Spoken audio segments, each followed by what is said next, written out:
Mario Dumont, le seul atlas dont vous avez besoin. On va parler de la fin de l'hiver ou du début du printemps, appelez-le comme vous voulez. Patrick de Bellefeuille, présentateur météo chez Météo Média, est avec nous. Bonjour Patrick. Bonjour M. Dumont. C'est à la fois de la littérature et de la météo dont je veux qu'on parle parce que vous m'avez fait sourire en parlant d'une fin d'hiver là, ça s'annonce long et sinueux. Est-ce que c'est de beaux mots, une belle littérature pour parler d'une triste réalité que le printemps n'arrivera jamais? Ben, en fait, c'est ça. Les gens ont beaucoup d'espoir au printemps. C'est surtout avec l'hiver qu'on a connu. Il a commencé de bonne heure. Il a été froid. Là, je regardais les statistiques. On est sous les moyennes pendant les 3 mois d'hiver. On est au-dessus des moyennes côté neige pour 2 sur 3. Les gens espéraient bien qu'on dise bon, ben c'est fini, là, le printemps, ça casse, là, c'est demain matin. Sauf que l'atmosphère, ça varie pas sur un dixième. Fait que si on était parti sur une longue poussée de vortex polaire, c'est pas demain matin qu'il va partir. Ça va se faire graduellement. Mais tu sais, techniquement, là, le printemps, là, c'est un peu ça. Hein. L'hiver, c'est-à-dire le début, c'est l'hiver, et la fin, c'est l'été. Oui, c'est vrai, mais on a quand même l'impression, depuis quelques années, que dans le mois de septembre, à la fin septembre, au mois d'octobre, il y a des journées d'été, des automnes qui ont un côté très estival. Mais moi, j'ai l'impression, peut-être je me trompe, c'est juste un feeling, mais que depuis 3, 4, 5 ans, que c'est quasiment rendu que le mois d'avril, c'est un mois d'hiver. Là. Je le dis, moi, ça m'écoeure totalement. C'est comme mais si que les saisons sont décalées. Ouais, c'est ça. C'est comme si le printemps, les beaux jours finissent plus par arriver. Est-ce qu'on risque de vivre ça encore un peu cette année? Un mois de mars très hivernal, puis un mois d'avril décevant? Bon, d'abord, la première chose que je vais vous dire, c'est que les gens oublient chaque année, mais tous les ans, au moins une fois en avril, il neige. Tous les ans, ça fait 38 ans chez Météo Média, tous les ans en avril, il neige. Fait que ça, on met ça de côté. Deuxièmement, votre autre portion de question est tout à fait pertinente parce qu'il y a beaucoup de gens qui se posent cette question-là, est-ce que les saisons sont décalées? Puis nous, on les a comptées.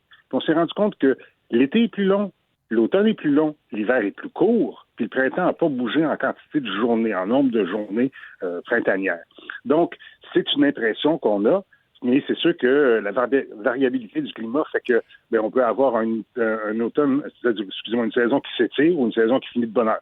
Mais au fait, au fil des ans, on dirait que les saisons de transition, l'automne et le printemps, sont plus courts, ce qui fait qu'on passe vite d'un extrême à l'autre. On dirait que c'est ça qui a changé aussi. Ça, c'est tellement vrai. Cet automne, Patrick, là, on est passé, et je me souviens, on était au chalet, c'était quasiment l'été fin octobre, puis le 9 novembre, on a eu de la neige qui est restée, qui est encore là. Oui, comme je vous l'ai dit, on les a comptés. Les saisons, toutes, l'été et l'automne ont rallongé, l'hiver a raccourci, le printemps n'a pas bougé.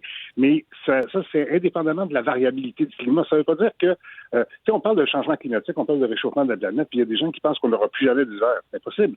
Parce que la planète est penchée, elle va se retrouver toujours d'un côté où un hémisphère va être plus ensoleillé que l'autre à une saison de l'année. Il va toujours neiger. C'est sûr qu'il va être moins rigoureux puis il va tomber moins au fil des prochaines décennies, mais il y aura toujours un hiver quand même. On devrait peut-être plutôt parler de dérèglement des saisons. Peut-être c'est plus clair dans la tête des gens que réchauffement climatique, même si on le sait que dans les océans se réchauffent, mais est-ce que publiquement, ce serait pas plutôt dérèglement des saisons? Mais je pense que vous avez raison dans le sens où, au début, quand on parlait de changement climatique, on parlait de réchauffement climatique.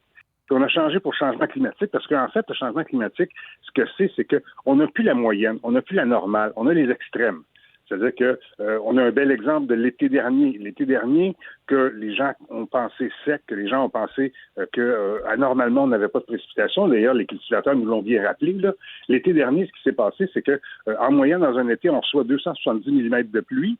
On en a reçu 255. Donc, on est à peu près dans la moyenne. Sauf que là-dedans, il y en a un tiers qui est tombé une journée. Le 13 juillet, il y en est tombé 95. Donc, le reste du temps, il n'est pas tombé. C'est ça, les changements climatiques. C'est que tu peux avoir de longues périodes où est-ce que c'est sec, puis tout d'un coup, il arrive un gros coup d'eau. C'est les extrêmes qui sont là, c'est la moyenne qu'on a perdue. Donc, le dérèglement, oui, c'est une bonne idée de le dire comme ça, si vous voulez. Donc, si on revient à ce printemps-ci, donc il faut modérer nos espoirs pour le mois de mars, qui risque d'être quoi, comme les 4 derniers mois, plus froid que la moyenne des mois de mars, en bas des normales saisonnières? Bien, pour le mois de mars, moi, je vais vous parler du printemps au complet. On a des températures qui seront dans les moyennes saisonnières, pour tout le printemps, c'est-à-dire mars, avril, mai. Sauf que, là où il faut mettre un bémol, c'est que on va avoir plus de journées froides. C'est ça qu'on va remarquer. Il y a plus de journées froides. Mais les poussées de chaleur seront assez importantes pour contrecarrer la moyenne. Ça fait que ça soit à peu près moyen. Côté précipitation, on a l'air froid qui va rester stationné du côté des prairies du nord de l'Ontario. On a l'air chaud qui est au sud-est des États-Unis puis qui remonte le long de la côte est. Entre les deux, c'est le champ de bataille, puis entre les deux, c'est le Québec. Donc, on va avoir plus de précipitations que la moyenne. C'est sûr qu'en mars, ça va être de la neige.